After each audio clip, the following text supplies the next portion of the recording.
If you're looking on how to screenshot like this, all of your whole screen like this, I will show you how you're able to screenshot this simply by just clicking Command Shift and 5. Then this thing will appear on the bottom of your screen. Then you can choose which one that you want to choose. With this one, you can capture an entire screen without anything. You just press capture and it will capture anything. But if you want to capture only just for example, you just want to capture Safari, you can also do that by doing this capture shortcut window. It means that it will only capture what's on the Safari, so your docs will not get captured too.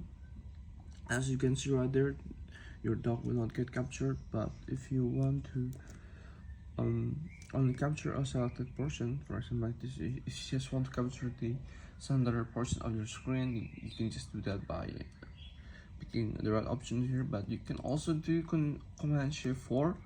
Command Shift 4, that means that you can choose the area that you want to screenshot. I just do this. There you go.